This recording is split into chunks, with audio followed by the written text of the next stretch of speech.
The 9 Years Podcast.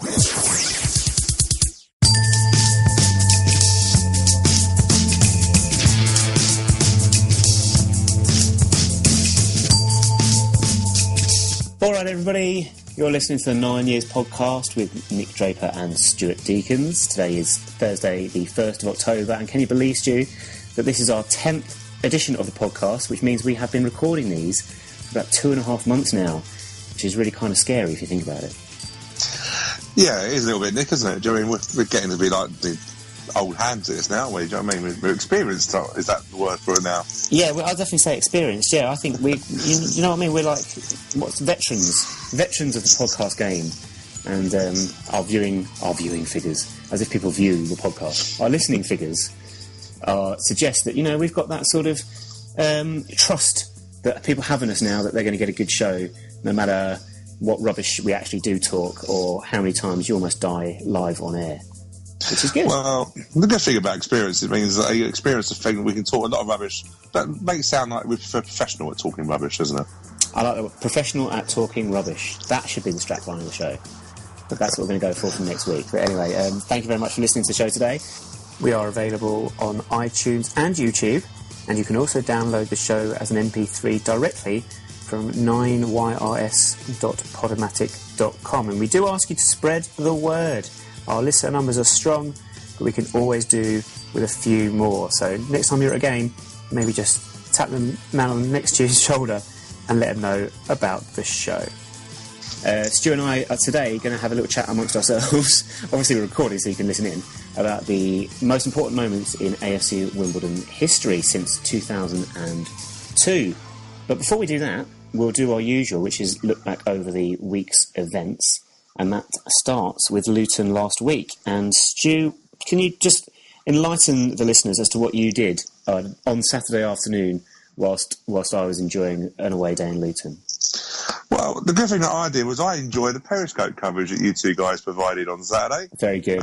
Or was it Paul Raymond providing it and Nick somewhere in the background giving stats? Or it was quite funny because I was listening and I could tell that Paul Raymond hadn't got the team news just right or where the positions were, and drastically asking you for who was playing, which reminded me of what I normally do when I'm sitting with my girlfriend, fiance Lorraine, asking her to get me a team news so I don't get it wrong. It was a good afternoon because I was able to watch Soccer Saturday, which I don't get much chance to watch nowadays, and Jeff Stelling is absolutely priceless.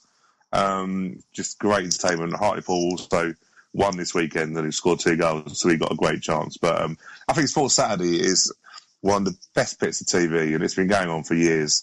I loved it, and also managed to play a bit of FIFA 16, which came out this That's what week. I was expecting you to say, yeah, FIFA 16. How many hours of FIFA 16 have you actually played? I'm probably looking at close to about 20, 25 hours, I think, My word. at the moment. But to get good at these games, you've got to play them, haven't you? That's my motto. So other than getting loads of hours in, this year is quite interesting because on the career mode, for people that love FIFA listening, on the career mode this year, you can improve players. You can train them for 5 days during the week. So you can get the Will Nightingales and the Jake Reeds of this world to better standard. Of course, they're good as they are. But also you can do some speed training for Akinfenwa. So I'm now trying to get a pacey, strong forward. But no, because Bayo's obviously the strongest player on FIFA, they actually now have Bayo just a lifeline. So when they spend all this time crafting Messi as his runs and stuff like that, they've done exactly the same with Bayo. So Bayo is now a beefy-looking 5'10" striker who basically doesn't get any free kicks and gets given free kicks away. Very lifelike. You're now going to turn him into Usain Bolt somehow with speed training, which is going to be interesting. But I love the fact you get to train the players five times a week, which is more than they actually do in real life. 5 sessions a week, yeah, you're probably right, they are. Yeah, wow. You're going to don't burn them out, Stu, whatever you do. They probably need a rest on a Wednesday. No rest. They're full-time players. They don't need rest, do they? Well, it was interesting that there was one manager last week, I can't remember who it was actually, but he cancelled... He was meant to be on the Football League show. I can't remember who it was. He was meant to be a guest on the Football League show on Channel 5, but they had to cancel because the manager had called him in for Sunday training, which I found hilarious and also a little bit of a, to a certain football club. But anyway, moving on. So whilst you were enjoying FIFA and Akinfenwa, I was at Luton to watch our very unfortunate 2-0 defeat. As you're probably aware, the game pretty much turned on the sending off of Carly Osborne. Now, Stu, you've seen the footage back. What was your reaction to the two bookings? Yeah, it's interesting. So today's quite interesting because normally it's you asking me the questions about Wimbledon, but I'm going to do this. It's going to be my own turnaround, isn't it? Now I'm going to do the same for you. I've already started. You've got to answer mine first, though. Yeah. I caught up, and as I've said before, the Dons player stuff is really good this year. So just over 10 minutes worth of action on the Dons player.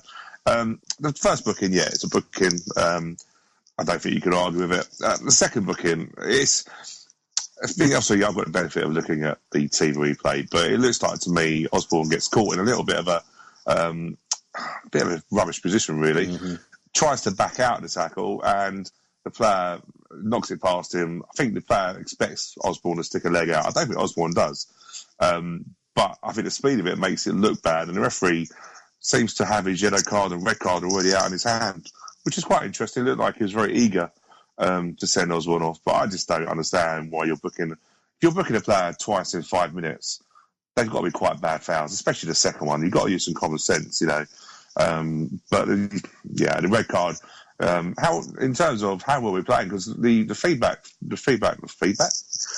reviews that I saw were suggesting that we were probably at evens in terms of game wise. I'd go as far as to suggest that we had a better team throughout, actually, although the statistics at the end of the day might have suggested Luton had as many attempts or whatever as us, and I've not seen the exact stats on the play, on the way the game went. For me, we were the better side, even with 10 men. I think the substitutions at half-time were spot on by Neil Ardley, really, bringing Sean Rigg on for Aziz, sticking back four, two banks of four, but then Rigg and Andy Bartram tucking in and joining in with Akinfenwa on the break. We had good chances. Mark Tyler, the Luton goalkeeper who's been playing against us for many years now, continues. I don't know how old he is now. He's like 52, but he's still one of the best goalkeepers in the league, if not the best goalkeeper in the league. Great save he pulls off from Sean Rigg and then reacts quickly to save it. I can't remember who was running in, actually, to be honest with you. It might have been Bartram at that point. Yeah. Gets down to the ball. And then we just give away 2 goals, not dealing properly with the ball into the box of the first one, which is unfortunate again. We had enough players back. And then a slip from Rigg, actually, for the second goal. But by that point, it didn't really matter. But, these the first goal that sort of cost us the game, really, is such an unfortunate one because we defended so well throughout the game. I cannot put enough praise on Paul Robinson and Jonathan Mees and Barry Fuller. They were fantastic throughout. And 2-0 was a really harsh reflection at the end of the day. But there we go. Yeah, and I thought the paper, which I read quite a bit, they actually gave man of the match to Paul Robinson. Which that would have been my shout as well. Yeah. So when we lost Osborne, did we go straight away did we drop anybody into right back at all, or sort of centre back and then right back? With my untrained eye and the view through the stanchions of the away end at Luton, it did appear that George Frankham dropped back into right back, Aziz tucked in on the right wing until half-time, and then Barry Fuller went centre-half until he made the changes. And to be honest with you, what was that, 10 minutes of the first half? It was just a case of sticking 10 men behind the ball and getting through to half-time 0-0, and we did that without any scares at all, really, to be honest. Yeah. And you're saying the substitutions worked in a way. I was a bit surprised that we sacrificed Aziz and left Bale on. Was that more because we played him as a sort of like a link ball every time to play off him? I mean, Sean Rigg, I think the idea for me when we first lined up for the second half was to actually stick us with 2 banks of 4 when we didn't have the ball. And you'd expect Sean Rigg to be a bit more disciplined in that sort of wide position than Aziz would be, which is, I think we'd all agree that's fair enough. And then Rigg was then, as I say, joining in when we got the ball forward and seemed to have pretty much free run, to be honest with you, when we did get forward and get into good areas. Just didn't have the finish this time. It was a shame. And I suppose from a Luton's always a lovely place to go and obviously a very expectant fan base. How would you say they were this year? Because they've not started the best, have they? How were they in terms of... were they getting a bit frustrated up to the 79th minute before they scored? Well, Stu, as you know, and some of our listeners will know, that I do take the occasional trip up to Kenilworth Road to watch Luton, having lived there for many years. In the past, in the conference days, there were times when the frustration of the crowd would really boil over. I wouldn't say it did this time. There was a couple of occasions. There was a few moments, especially when it came to end product or not taking a shot when they're in good positions. That seemed to be the base of their frustration. Otherwise, I thought they were fine. They got behind the team. It wasn't the best atmosphere at Kenilworth Road has ever seen or heard. Yeah, it was pretty nondescript, to be honest with you. Which is interesting, because I was listening thinking they must be starting to really get on their back now, which I thought it's very difficult when you're not at a game, because we got to 70. Well, it looked like to me we got close to 80, 85 minutes when you're watching on Soccer Saturday. Of course, everyone starts late now, don't they, in the second half? Far too late. Yeah. Sort of sitting there thinking we can just frustrate them. I reckon we can nick that. And it was disappointing to concede the goal, but I suppose when you're playing so long with 10 men, energy levels are difficult, aren't they? Really. No, absolutely. And I can only, just agree with you, really. I thought at half-time, I sensed we'd actually nick it. I thought we'd get a 1-0. Lots of good players. Luton have a very talented squad of players, but I'm not sure they're gelling at all at the moment as well as they would have expected. And I thought we could frustrate them and nick a goal on the break. And it could have happened. It could have happened, but never mind. We moved on to Northampton in the week on the back of that defeat. And I think it's fair to say Northampton is another game which we probably should have won. Didn't take our chances, gave away another goal from a cross into the box, and we've ended up with a point, which, to be fair, I would have taken beforehand, especially coming off the back of Luton. But what did you make of the game, Stu? Yeah, I was the same as you. I felt the goal was inevitable that we were going to concede. We started off like a steam train, didn't we? Come out of blocks. I think we had about 4 corners in the first 10 minutes. Couple of chances, come out really all guns firing, got a goal that the play deserved with Aziz getting in and slotting it home. And then I don't know if there's a mentality or it's just a case of, right, okay, we've got the early goal where we sort of sit back a little bit and just ease the game through. But we allowed Northampton back in. And they probably put in, I think they had a spell about 3 or 4 corners, but they put in such quality that you just sense that if a decent ball come in, we probably would concede, and we did. So it's becoming a little bit too predictable now with the goals we're conceding, and frustrating, which is what Neil Hardy has indicated after the game, that they are practicing set pieces, but we just, for whatever reason, we're not getting a clean sheet. I think at the moment, taking away the fact of we need to get a home win, I think we desperately need a clean sheet. Desperately need that at the moment, I think. Do you think the signing of a young Cardiff centre-half with a name that I'm not even going to try and pronounce could actually help us keep a clean sheet in sometime in the near future? Well, to be fair, Shemi Ajay had a great debut last night. If you're going to come in and have a debut, that's the sort of debut you want. You know, what is he, 6'4"? He looks He's a towering lad, isn't he? And I can see why he's been on our radar. Obviously, and the Cardiff links, of course, Neil Hardy has his connections there, so you can see why he's on the radar. He won his first header. He jumped up for about 8 foot tall, I think, by the time he jumped, didn't he? And just totally wiped out the number 20 from Northampton, which set the tone, really. And it was a cracking debut. I must admit, I was personally disappointed that we didn't go with Warren Sweeney. I think if we're going to have a development squad now, we need to be making sure that we give them the opportunities. But equally, on the other hand, I can see why we probably protected Ryan and maybe wanted him to have a couple of more under 21 games. We've got a couple coming up in the next couple of weeks. But it's a now interesting dilemma now, isn't it? Whether he plays Shemi Ajay. I'll say it again because obviously it's quite a nice name, isn't it, Shemi? I can't say it. I genuinely cannot say it. Mainly because if I say the word semi, I'll just start laughing. Well, to be fair, he's not a semi. Anyway, we'll leave it alone. Leave that alone. He's took the force, so God knows what he's going to be like when he's fully. We'll leave that. When he's fully what, Stu? When he's fully grown. All right, okay. But we'll leave that. It's just too easy, isn't it? Well, I don't know. But I think it's an interesting dilemma for Neil because really, if you're gonna keep playing, if you're gonna bring him on loan. I don't think it's a deal where we've said we bring him on loan and we must play him. I don't think it's that. But equally, if he has a debut like that, why would you drop him for Osborne? So it's interesting what Neil does on Saturday. On that note, carrying straight on almost seamlessly, we shall go into our Star of the Week sort of conversation. But instead of asking you for your Star of the Week to begin with, Which player do you not think had the best of weeks? It's obviously quite obvious with Carly Osborne, isn't it? He's not had a great getting sent off, and he looked distraught, didn't he, when he got sent off at Luton? Yeah. And he got a sucker punched into.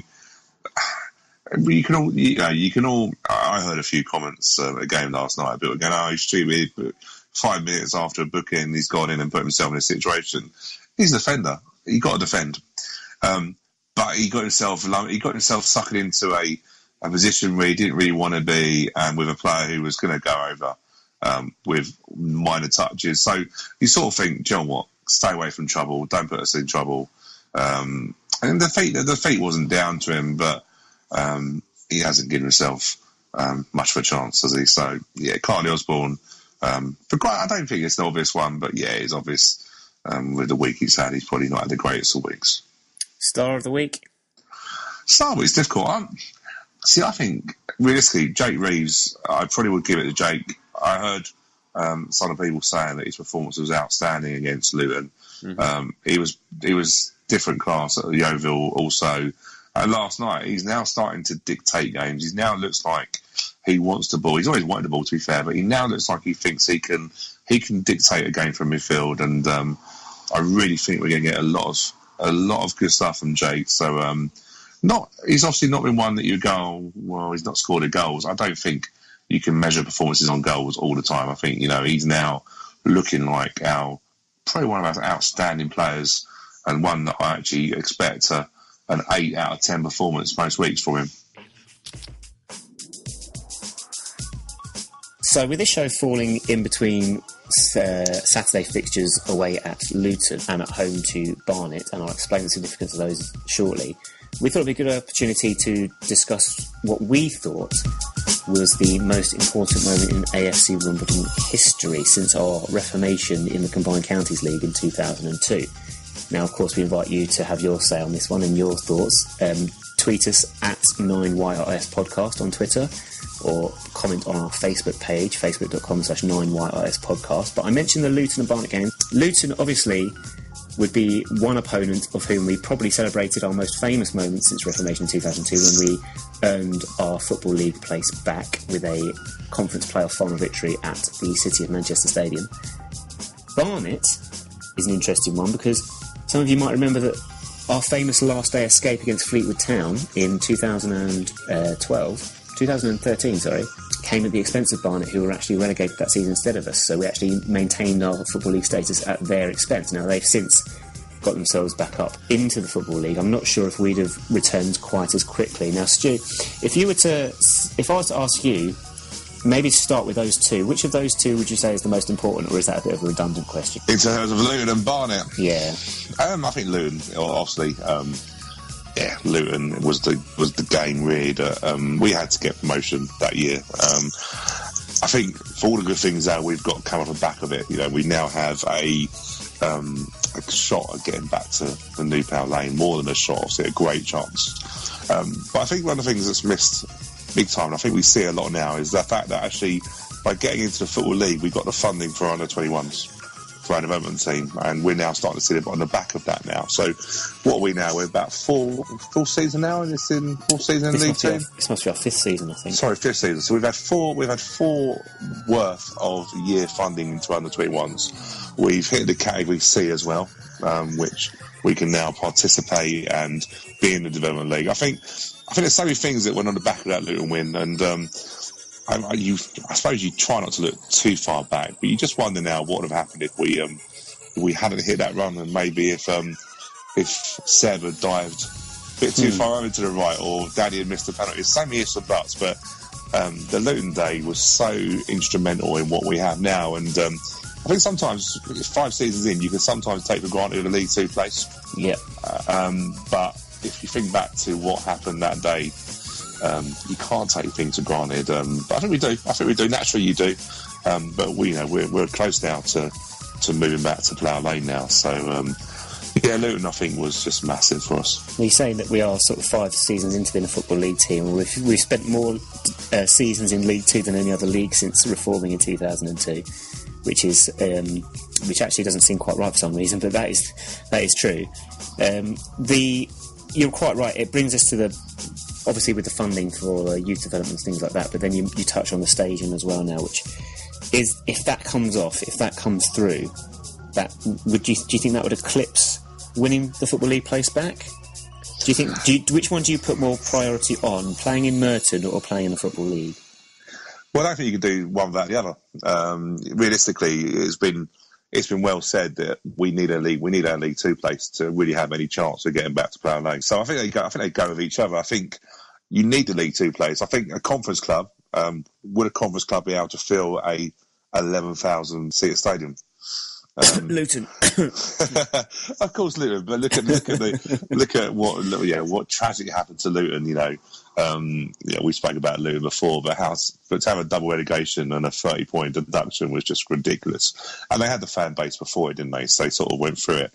But I think it's amazing, isn't it? In terms of there's only two divisions apart, but the fact that the conference, even though we know the conference now is professional, although a lot of teams now have gone part-time still, but there's such a big difference between the League Two and your average fan now who's looking for a new club to support or gets fed up with a QPR and all the money going, all the money problems or prima donnas, they're not necessarily going to look at a conference club, but they would look at a League Two club because it's still classed as the professional game. So I think the League Two status is massive. It brings so much for us. I think they go hand in hand. I don't think you can have a new Player Lane without a League Two status. No, I think you're right, to be fair. I think most of the panic of that season where we stayed up on the last day was the fact that the idea that if we were to lose our league status, then any hopes of going back to Player Lane were probably going to be off. Well, would probably have been written off there and then. Question is, there wouldn't have been a Fleetwood game if there hadn't have been a Luton game.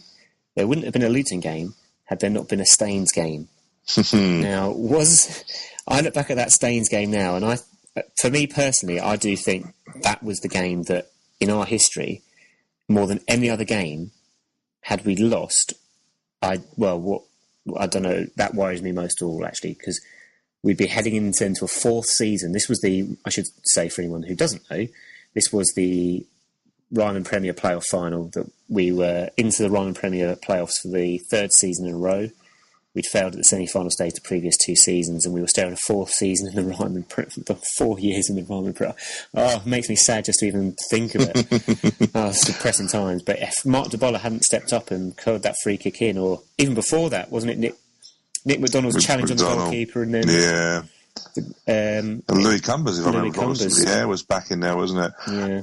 The Staines game, I think you're right. Ryman, all the promotions we had. Combine Counties, to be fair, was reasonably straightforward after the first season with Waddingford, and then the second season after that in the Ryman South.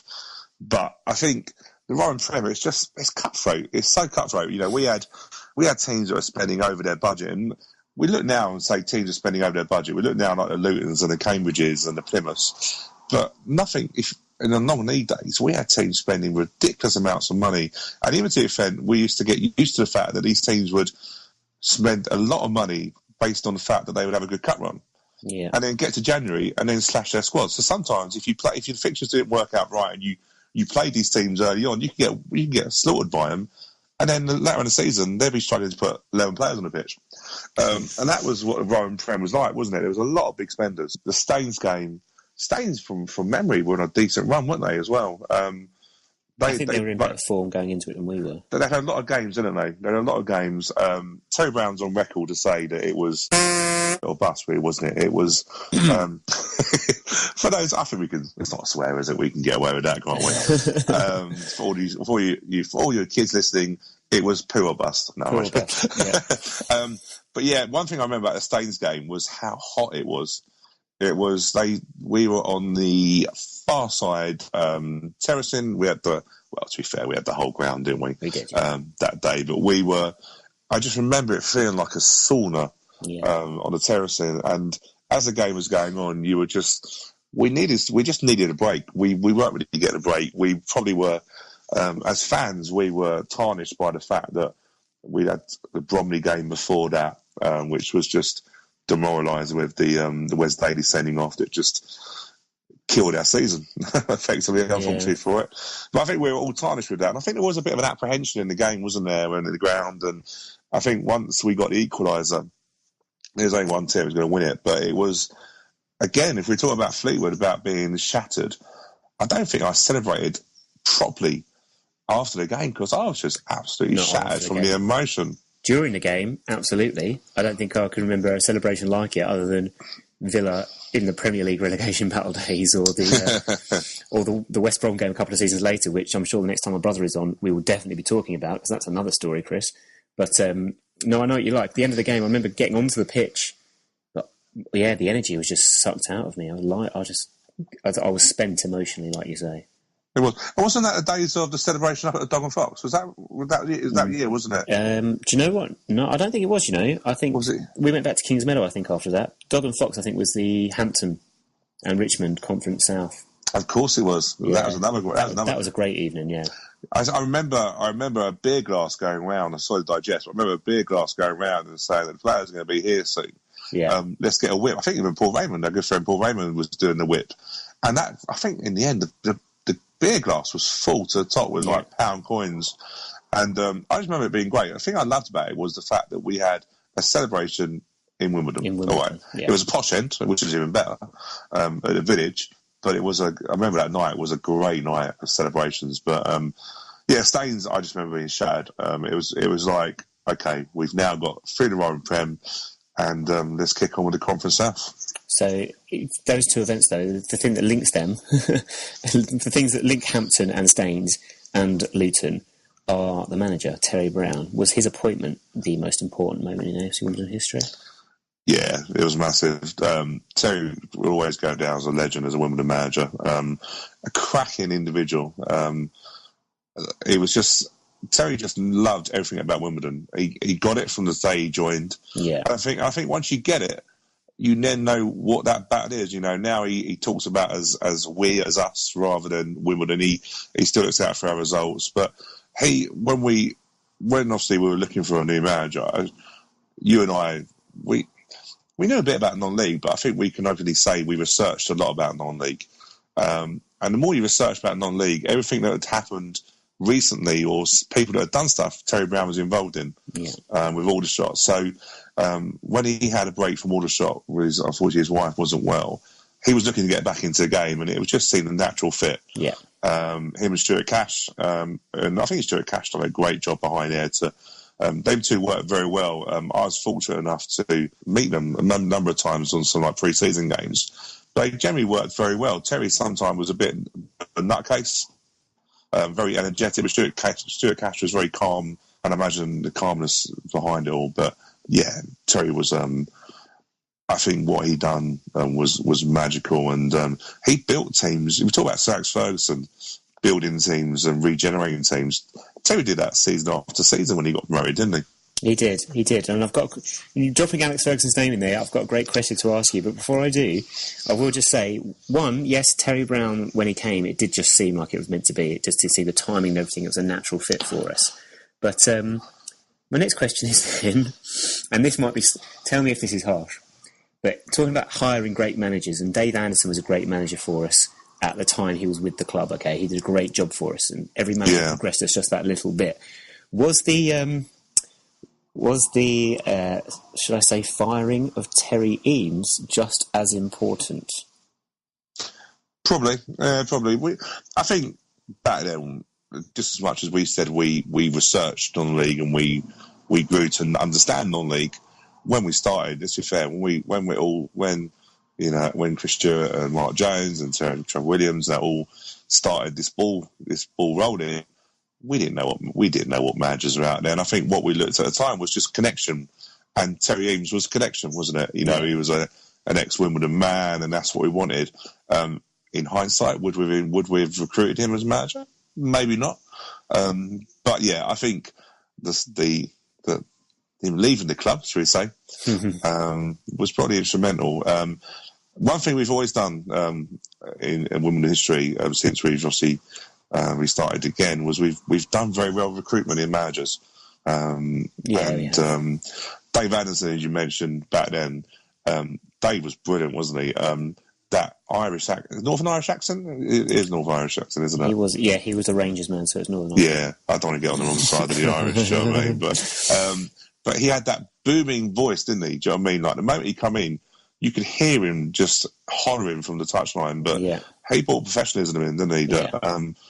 So you're right. Every manager that come in added something that we needed, and it takes a little further along. Yeah, but I think we're right. I think but Terry. The unfortunate incident. Yes, which is always interesting, wasn't it? By hearsay or what you hear, but I think everything happens for a reason, doesn't it? And we, it's interesting. It's interesting looking back at managers, isn't it? Dave Anderson and stuff like that. We've had some really good managers. We have to get to where we have, haven't we? We have, and I have no doubt. Do you know what I was thinking about this earlier? I was watching the Football League highlights. Walsall at the moment are doing very well in League One. Now I think I'm right saying their manager Dean Smith has been in the post for a few seasons now, but you can see the job he is doing over time, that he's had time to build that club and build it up to this point where he's looking to get promoted out of League One. And I think sometimes we underestimate the value of time. Neil Ardley has been a Football League manager for 3 seasons? It's nothing at all. And I think he is slowly building something which could take us very far in the coming seasons. Yeah, couldn't agree more with that. Now, talking about great managers, such as Neil Ardley, you mentioned Alex Ferguson there. Let's wrap this thing up. A great question just appeared to me when you mentioned Sir Alex Ferguson's name. Now, in his recent book, he said he had only managed 4 world-class players in his time at Manchester United. I think the list was Ronaldo, Cantona, Giggs and Scholes. Yeah, I believe it was, yeah. Top 4 AFC Wimbledon players then, Stu. Who are they? Oh, top 4. We're going to agree on one. I think you have to go with Kevin Keeper. Okay. You have to for his goals. The second one, not the first one. No, obviously. I think you have to, because even though, let's be fair, Kevin Keeper was a bit of a tart sometimes, wasn't he? Let's be fair. Yeah. Goal-wise, you can argue with that. Let's have a look. Danny Kedwell. Yeah. That's a given. I would say Seb Brown. Okay. And do you know what? I probably would go with Jason Goodliff. Okay, that's a great shout, yeah. Purely because when we signed him, it was the first time I think we signed a man's man, a defender. He was just a man's man. He was like, if you think about it now, like when we signed centre halves, Andy Frampton, man's man. Yeah. When you talk to him, you naturally get that leadership out of him. I think Jason Goodliff was that. Yeah. I think most of mine would all be non-league, because I think that's where we had the heroes on it. So they'd be my 4 off the top of my head. The only one in the Football League that I personally would say, and this will be fun to own this one, for me, would be Jack Midson. And that's purely because I think he's got such a raw deal amongst some members of our fan base, because I thought he was fantastic for us. And he came in to replace Danny Kedwell. You want to try and do that? No. It's a hard job. And he did a great season for us. But otherwise, I can't really argue with any of your other choices, really. Yeah, no, Jack, I agree with Jack.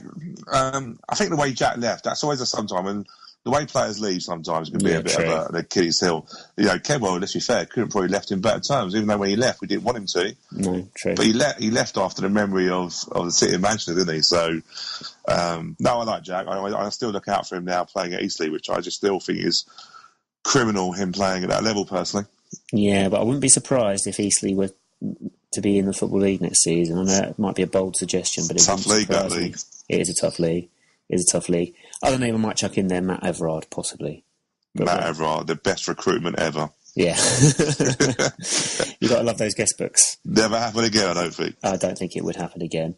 Last question on this one then. If you had to pick one, or actually, let's 2, before I get to that one, who would you pick as your number 1 Wimbledon player of all time? Include, not AFC Wimbledon, whole of Wimbledon. Who's best player to play for Wimbledon, in your opinion? Whole of Wimbledon? Yeah. Ooh. See, I think it's difficult, isn't it? Because the two teams are so different in terms of what we were. As a Premiership team, and as a lot, it's very difficult to balance out levels. My favourite Wimbledon player of all time, I think sometimes you go back to when you were younger. My favourite player was Robbie Earle. Yeah. The most underrated. England should have been. He should have played. He should have had many caps for England. He should have done, yeah. But Robbie was any box-to-box midfielder. And yeah, Robbie Earle was great. I loved Robbie Earle. I can't argue with that one. Last question then. This is the last one, I promise. Most important moment in AFC Wimbledon history then, it was, Stu, what? Yeah, so for me, we discussed it already. Luton Town at the City of Manchester Stadium still has to be the most important moment. You know, they say about the biggest game being the Championship playoff final. That's rubbish. That's all for prima donnas. The biggest one is to get out of the conference into the Football League where your bread and butter is. So, Seb Brown, Danny Kedwell, yeah, and the rest of your heroes. That was my that's the most important game for me. All good. Now, we've talked about the Football League, and we also touched a little bit on spending our budget. We have a couple of announcements before we move on to our world-famous birthday game. Number one, this Saturday at the Barnet game, the We Are Wimbledon Fund will be in action. There'll be people around the ground hoping to sign people up to donate money to the fund to help increase the playing budget. There'll be sign-up forms at the ground. You can also do it online if you go to www.wearewimbledonfund.com, and there's an online direct debit sign-up form there. There's no minimum monthly amount. It is a monthly sort of direct debit that comes out of your account. There's no minimum amount. Whether you can afford £2 a month or £200 a month, it is all gratefully received. But do keep an eye out for those people with sign-up forms on Saturday at the Barnet game. Other thing is, we have to mention, of course, is that the voting is now open for the Back in 2 Ticks campaign. We're not voting for the Back in 2, you know what I mean? Anyway, the new stadium issue. The voting is now open, and people are asked, if you're a Don's Trust member, to register your vote as soon as you can, please, just so that those running the voting can get an idea of numbers to make sure that we get the turnout that is required. So, voting opened on the 28th of September. The deadline, if you're not a member, that's passed now, so we'll ignore that. I believe the 20th of October is the final day, so you've got about 20 days to get your post or online paper in, and then there's a special meeting on the 22nd of October where you can vote in person. But please, if you can, postal or online votes, please submit your vote now, and please make it a tick for yes. Any questions about that, please visit the website online, thedonstrust.org/BITT, or email stadiumquestions@thedonstrust.org. And Stu, have you voted yet? Yeah, all done, mine, all done. So let me just say, great campaign, and there's a lot of energy going into it. So well done to all the people that are getting the people to make sure they're voting. And now they are being very proactive as well. So I believe there is like phone calls going out to people and stuff like that. So if you've missed out on a phone call or you've missed out on voting, please, this is really important to make sure we return home. Absolutely. Get voting now. Still got 3 this week.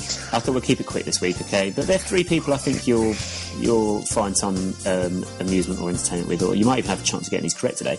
So let's start with former Olympic and Commonwealth cycling champion Victoria Pendleton. Victoria Pendleton. She's, actually, I'm trying to think now. She's getting over it, isn't she? Because oh dear. I don't know. Well, I don't know how old you have to be a cyclist, but I think it's one of those. What, she done one of the Olympics, didn't she? I'm showing my bad knowledge now on cycling. I reckon she must be close to 40, so I reckon she's 39. You're not far off, to be fair. Not too far off. 35. So you're in the right sort of ballpark, as an American would say. 35. I believe she's going into horse racing now. She's not a cyclist anymore, but she's riding horses. She's going from cycling to horse racing. Yeah, I think so. I think I've got that right. But, you know. No, that must be interesting for a career chat, wasn't it? What do you want to do now after you've been so great at cycling? I want to go ride a horse. Yeah, as you do. As you do. As you do. Speaking of horse riding, and there's no connection whatsoever, so I don't know why I said that. Comedian Jack D. Oh, he's been around for ages, and to be fair, he's got such an expressionless face, doesn't he? You wouldn't tell actually if he's looking wrinkly or not. He's been around for ages. I reckon he's late 40s. I reckon he's 47. So you're in the right sort of ballpark as well, sort of, but a little further off this time. He's 54. Yeah, I can see that. He's been around for ages, and he? Do you know what I mean? Love Jack D.